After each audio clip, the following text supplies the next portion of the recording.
O tempo exato que demorou pro mundo acabar em The Last of Us. Quantos dias foi? O que foi a doença que o Frank pegou? O que causou a morte dele tão cedo? E as referências ao jogo que indicam principalmente o que vai acontecer no próximo episódio da série, que é o 4? Pois é, esses são alguns dos segredos aqui que eu vou contar nesse vídeo sobre esse episódio 3. Se você quer saber, cola nesse vídeo e vambora. Fala, povo bonito que assiste esse canal lindo chamado A Gente Faz Agora. Tudo bom com você que tá assistindo? Então eu tô muito bem, espero que você também esteja. Eu sou o João Victor, pra você que não conhece, e hoje eu tô de volta pra trazer pra vocês mais um vídeo sobre The Last of Us, pra falar mais uma vez sobre esse episódio 3, como toda semana mais um vídeo de curiosidades, de detalhes que você pode não ter percebido. Esse episódio também tem muitos. E antes da gente começar, quero pedir demais que você clica nesse like, é muito importante mesmo pra ajudar na divulgação desse conteúdo e tudo mais, e se inscreve no canal pra você não perder nada que tá vindo aí. Tem muito vídeo importante pra gente trazer nessa semana. E vamos lá, né? Eu sei que foi um episódio praticamente todo com maior foco, em sua maior parte, sobre a questão do Bill ali, mas eu já quero começar sobre as cenas de Joel e Ellie num ponto que é explicado ali sobre a infecção rápida. Sim, esse é um episódio que eu até falei na análise, né, que mostra muito a Ellie com suas várias perguntas, suas várias curiosidades, tentando aprender sobre o mundo e tudo mais, que rende pra gente algumas coisas, alguns detalhes a mais do início de tudo do surto, vindos ali da boca do Joel. E um desses pontos tira uma grande dúvida de boa parte da galera, né, sobre a questão da farinha, do açúcar e tudo mais. João Victor, mas todo mundo come isso, eles não comiam nas semanas antes, eles não comiam dias antes? Pois é, aqui Joel explica que a infecção foi extremamente rápida. Pelo que ele dá a entender, foram carregamentos específicos de farinha, grãos, açúcar, alimentos com base nisso, que chegaram infectados, chegaram todos de uma vez. E claro que a pessoa precisava comer a quantidade suficiente disso para ser infectado. Mas foi tudo muito rápido. Ele conta aqui que os alimentos infectados chegaram, né, provavelmente para venda ali na quinta-feira, praticamente todos na mesma hora, nos diversos lugares, e já na sexta-feira, no dia seguinte, as pessoas já estavam passando mal e tudo mais, surgindo os primeiros infectados. Que daí o método de infecção já deixa de ser só farinha, grãos e tudo mais, já a mordida também já começa a aparecer. Você coloca um tempo, né, no que ele se conta aqui, em 24 horas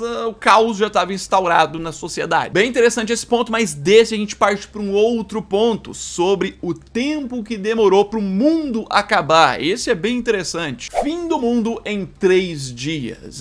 Tô usando essa imagem aqui que é do episódio 2 para representar esse lado mais científico e tudo mais, mas esse episódio não tem essas cenas científicas, esses flashbacks focados nessas descobertas. É ainda nas cenas do Joel e da Ellie que ele conta e tudo mais os detalhes, e ele inclusive fala datas específicas. Ele coloca ali como o dia do surto, ele fala que foi dia 26 de setembro de 2003, né? O ano a gente já sabia, agora a data mais específica é reforçada aqui. Isso foi numa sexta-feira, sendo que ele ressalta que na segunda-feira, ou seja, dia 29 de setembro, tudo já tinha acabado, tudo já tinha sumido. O mundo como eles conheciam já tinha acabado, basicamente dando a entender que foram 3 dias só o suficiente para o mundo acabar. E o mundo acabar seria tipo, não ter como as pessoas andarem normalmente, os sistemas de tudo não funcionarem normal, países, nações, tudo acabou em 3 dias. É muito interessante como uma simples fala e uma simples conversa rápida é importante pra gente entender que demorou 24 horas pra começar o caos e a partir disso foram 3 dias pro mundo acabar. Mais um detalhe, mas agora vamos seguir, porque eu preciso voltar no foco de Bill e Frank, que é uma quebra bem importante na história do episódio. A doença do Frank. Exatamente. Pois é, a gente vê algo ali que quebra um pouquinho da linha deles vivendo bem e tudo mais. O Frank sendo a pessoa mais nova aqui, mesmo assim ele acaba definhando mais cedo, ele acaba chegando numa situação extremamente deplorável no final do episódio, que é parte da carga emocional, óbvio, somado com as atuações e tudo mais. Mas o ponto é, qual que foi a doença que ele desenvolveu do nada, mesmo vivendo bem, comendo bem, tendo ali tudo o que precisava no mundo apocalíptico. Que fique claro que no momento que eu tô gravando esse vídeo ainda não saiu uma confirmação, nem nada do tipo, mas eu já vi várias pessoas chegando num consenso, e eu concordo, pelo menos por enquanto, que não deve se tratar de um câncer aqui, nem algo do tipo assim, não. Deve se tratar de algum tipo assim de esclerose múltipla, algo nesse sentido, que basicamente é uma doença que faz com que a pessoa vai perdendo os movimentos, vai perdendo sua capacidade, uma doença autoimune, uma doença que uma pessoa que é super bem, como o Frank, mais novo que o Bill, que corria, né, mostra no episódio ele correndo, fazendo exercício, pode simplesmente definhar ali de uma vez e tudo mais, e que as causas doenças também. Pode ser por predisposição genética, fatores ambientais,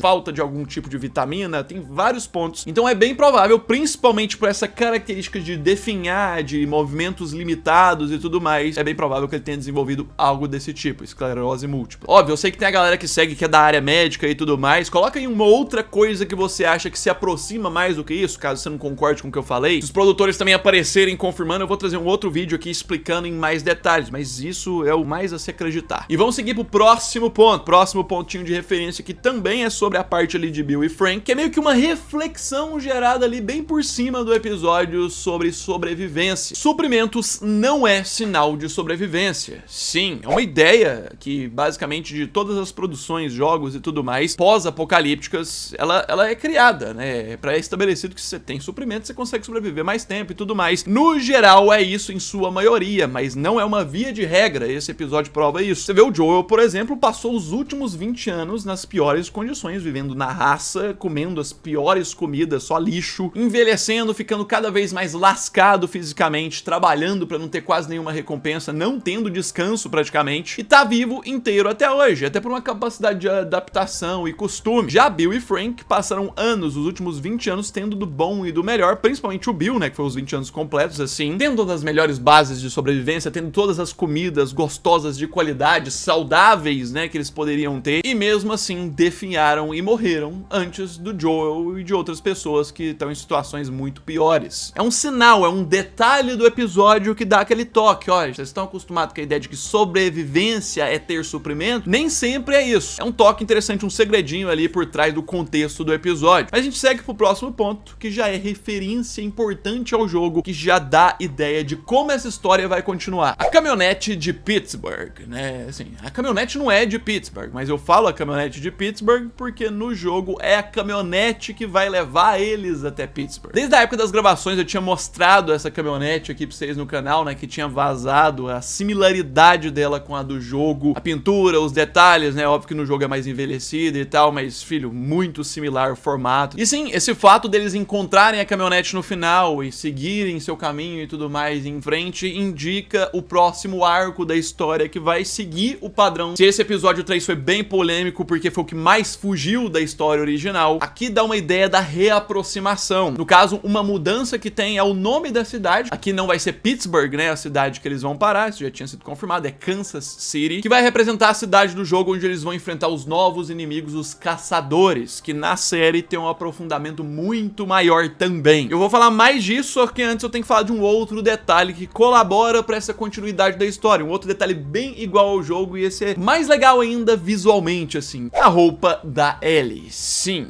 esse momento aqui também dela no final vestindo essa nova roupa para poder seguir o caminho aí é bem marcante, é bem interessante, principalmente da camiseta, né, que colocam nela, que é exatamente a mesma, do mesmo jeito que a camiseta dela do jogo, que a roupa dela do jogo em geral, que basicamente é uma roupa que vai seguir muito, né, como característica da Ellie por um bom período de tempo na história. Baseado no jogo, é com esse visual que ela vai estar em toda a treta contra os caçadores, toda essa jornada no jogo, em todo momento, com Sam e Henry, né, dois personagens importantes que também estão na série, sendo que ela só muda esse visual quando chega em Jackson, a cidade onde o Tommy está, o irmão do Joel. Meu querido, o episódio estabeleceu toda a estética, todo o preparatório para um novo arco ali da história que vai ter. E por fim, claro, como eu tô falando de referências aos jogos, eu não podia deixar de falar da cena final desse episódio 3, que tem a referência à tela de carregamento. Basicamente aqui, né, quando a tela abre e tudo mais, a janela, a gente vê aqui o quarto, que seria o quarto onde o Bill e o Frank estariam mortos, sem mostrar eles, né, fica aquela curiosidade e tal, mas que sim, a janela aberta com cortinas ali e tudo mais. É uma referência direta à tela de carregamento do jogo 1, né, que é super clássica, com essa janelinha e tudo mais ali, só que mais destruída e tal, né. Mas também quero destacar uma referência à cena da janela também em The Last of Us Parte 2, que o ângulo aqui, inclusive, é mais pro ângulo do The Last of Us Parte 2, mas sim, seria referência aos dois jogos. É um clássico de The Last of Us ter essa janela aberta, essa vibe de silêncio, olhando pro mundo lá fora, né, é total uma referência, total proposital em relação aos jogos. Pois é, meu querido, você tinha notado tudo isso que eu falei nesse vídeo? Qual que é o ponto que você achou mais interessante desses segredos e detalhes? Manda mais aí também que vocês tenham observado e tudo mais, que eu já vi vários outros. É possível que ainda nessa semana eu traga um outro vídeo de mais detalhes que tem ainda. E claro, né, quero pedir muito que você clica nesse like, me ajuda muito na divulgação, e se inscreve aí no canal, que a cobertura aqui é muito louca, vai ter muita coisa ainda. Nessa semana tem um vídeo sobre minhas primeiras impressões e minha opinião, sem spoiler, sobre toda essa primeira temporada da série. Eu já tô terminando de assistir, já tem vídeo. No mais é isso aí, logo eu tô de volta, um abraço,